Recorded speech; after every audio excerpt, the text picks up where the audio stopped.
You know, back in those days, we all loved a good story about something unexpected. Imagine this. Someone takes a plain, everyday little car, the kind most folks laughed at, and turns it into something so quick and so clever that the big racing officials look at it and say, "Hold on now. We can't let this one run. It's just too good." That really happened. In 1972, a small white Chevy Vega shows up at the track. Remember the Vega? That little car GM made when gas got so expensive, the one that rusted quick and didn't have much power? Most people thought it was just a cheap runabout. But this one made them nervous. Why would something so ordinary scare the rule makers so much? What was so special about it? Let's take our time and talk about it together, because it's a wonderful tale, and every bit of it is true. Remember when we thought only the big, loud muscle cars could win?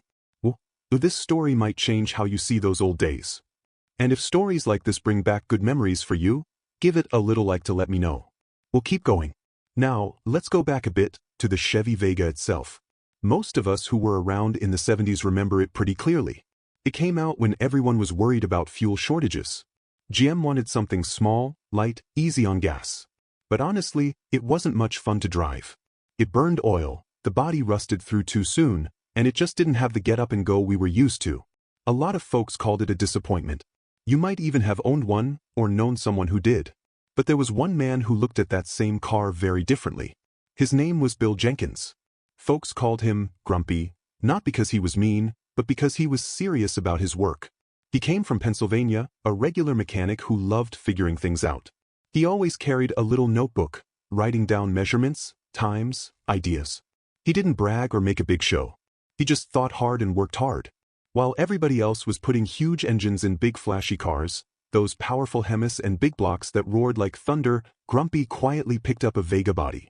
He took it to his shop and started building. And here's what still surprises me even now. That little Vega didn't just try to keep up with those big monsters. It left them behind. It made them look ordinary. How in the world did he do that? How do you turn something everyone overlooked into one of the sharpest racers anyone had seen? We'll take it step by step, nice and easy. I think you'll enjoy hearing how it all came together.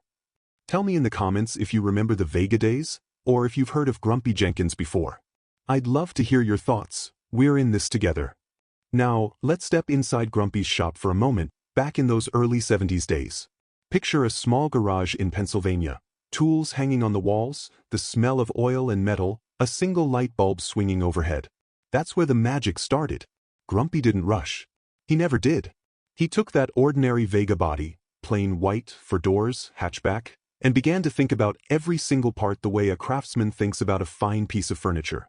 He started with the engine, of course. Everyone knew the small block Chevrolet was a good foundation, reliable, light, easy to work on. Grumpy took a 327 cubic inch block and carefully bored it out to 331 cubic inches. Not a huge jump, but he made every inch count. He fitted custom pistons that were just right, shaped the combustion chambers so the fuel burned perfectly, balanced the crankshaft and rods so there was no vibration at high RPM. With two big Holley carburetors sitting on a tunnel ram manifold, he pulled somewhere between 580 and 585 honest horsepower, naturally aspirated, no tricks, no hidden bottles. Now, compare that to the big Hemis the Chrysler boys were running, 426 cubic inches, sometimes more, roaring with raw power. Those engines made plenty of horsepower too, but they were heavy, thirsty, and had to carry extra weight because of the rules. That's where Grumpy's real advantage showed up: weight. NHRA had a formula back then, pounds per cubic inch. A big Hemi had to weigh around 7.25 pounds for every cubic inch of displacement. Grumpy's smaller 331 let him run at about 6.75 pounds per inch. So while the Mopar cars rolled to the line at 3,000 pounds or heavier, Grumpy's Vega came in well under 2,300, sometimes lighter after he stripped out every unnecessary piece. Hundreds of pounds lighter. Think about what that means at the starting line. The Vega jumped off the line quicker, stayed hooked up better, carried momentum down the track. It wasn't about having the most power, it was about using the power you had more efficiently. But Grumpy knew the engine alone wasn't enough. The Vega's little unibody was already light from the factory, perfect starting point.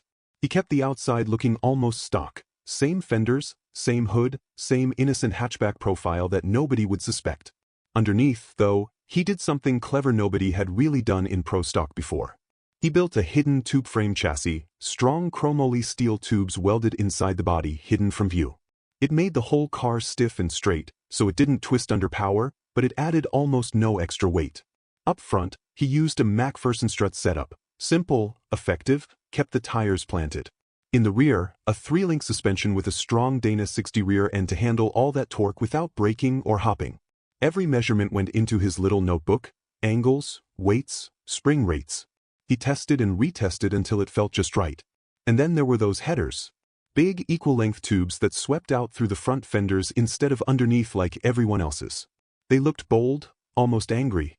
But more important, they flowed exhaust gases so much smoother, gave a little more power and better scavenging. Grumpy worked hand in hand with hooker headers to get them perfect, not for show, but for science. Every bend, every length, calculated to help the engine breathe easier. He wasn't trying to make noise or impress the crowd. He was chasing tiny edges, better traction off the line, less air drag, cleaner launches, consistent runs. While the big factory teams threw money at brute force, bigger engines, more cubic inches, Grumpy used his head. He treated drag racing like an engineering problem to solve. Data, scales, stopwatches, late nights with a calculator. That's how he turned a car everyone dismissed into something quietly dangerous. Now, you can almost hear the other teams whispering at the pits. What's that little Vega got under there? How's it hooking so hard? This can't be legal, can it? And honestly, when Grumpy finally trailered that white Vega to the 1972 Winternationals in Pomona, California, the NHRA inspectors took one good look and stopped everything. They walked around it, measured it, questioned every detail. The fender headers? Illegal, they said. They had to exit underneath. The hidden chassis? Too much like a full race car, not stock enough. They nearly sent him home right there. But Grumpy? He didn't argue or lose his temper. He went back to the trailer, reworked those headers overnight with Hooker's help, made them pass the rules, barely. And then he went out and ran. What happened on that track? It changed everything. We'll get to that moment soon. It's one of those stories you never forget. For now, just think back. Do any of these old racing tricks remind you of the days you spent at the strip? Watching cars you never expected to win? If something here brings back a memory, maybe a Vega you saw or a Hemi battle, share it in the comments. I truly enjoy hearing what you remember from those times. We're taking this nice and slow, there's more to come. So the big day finally came. Early 1972, Pomona, California, the Winternationals, one of the first major races of the season. Grumpy Jenkins trailered that white Vega all the way from Pennsylvania. He unloaded it quietly, no big show, just the same calm way he always worked. The car looked innocent enough: stock body, white paint, no wild graphics. But when the NHRA technical inspectors started their walk-around, well, things got interesting very quickly. They circled the car like hawks. Measured wheelbase, checked body panels, looked under the hood, crawled underneath. First thing they noticed, those big headers coming out through the fenders. Back then, the rules said exhaust had to exit underneath the car, standard for street-legal look.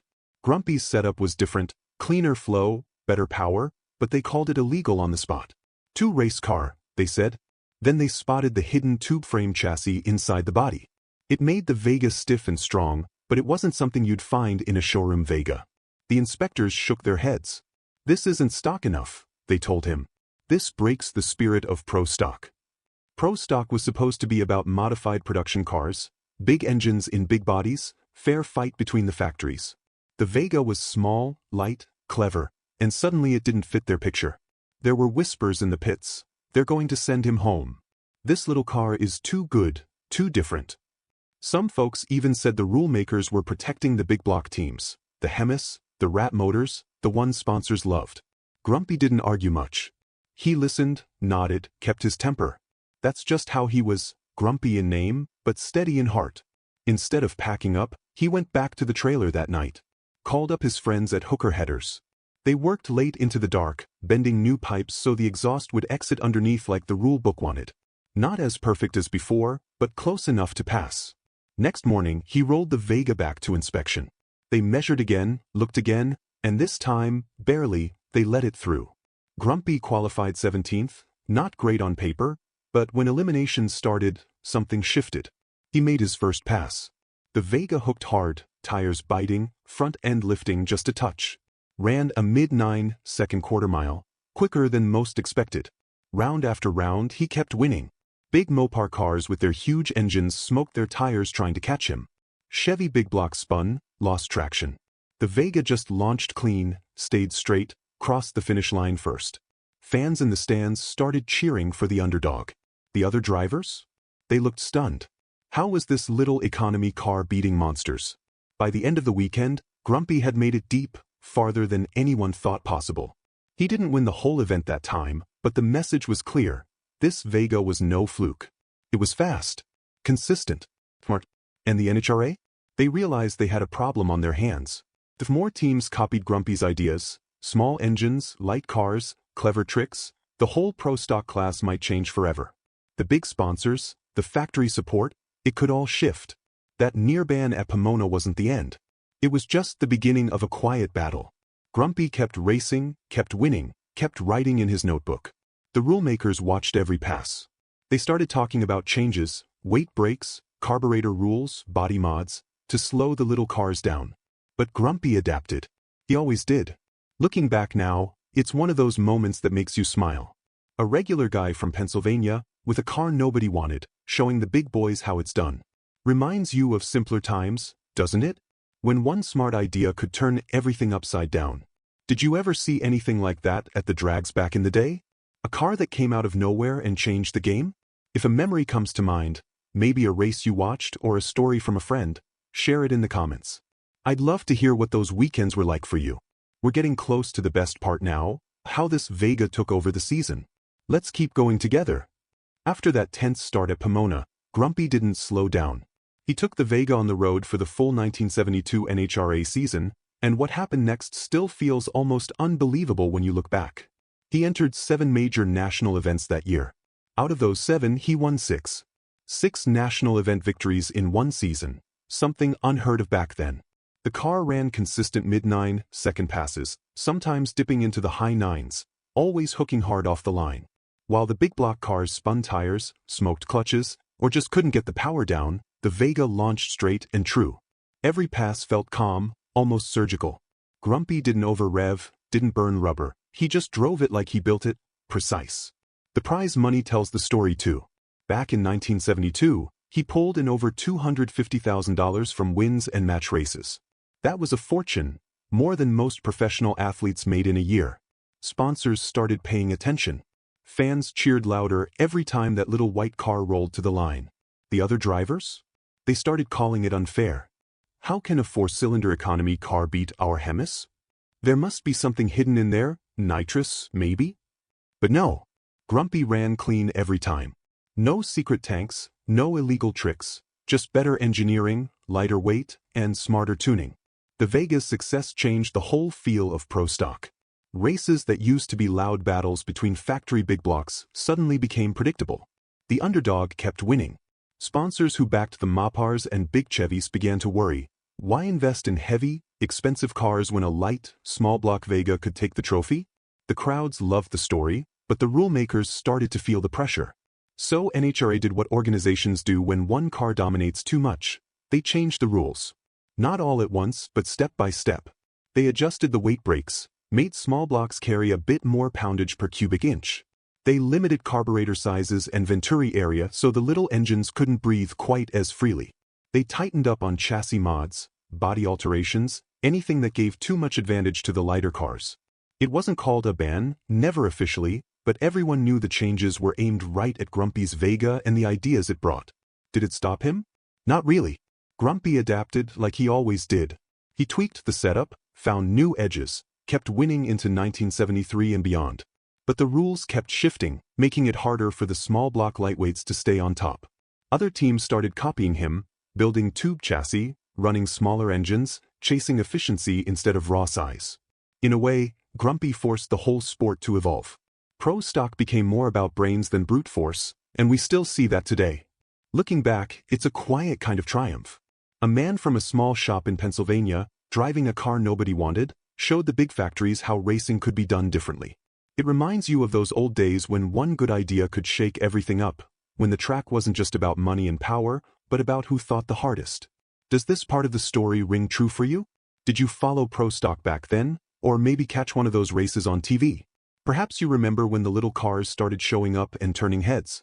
If a memory comes floating back, maybe a particular event, or just the sound of those old engines, drop it in the comments. I enjoy hearing those stories from folks who were there. It makes the past feel alive again.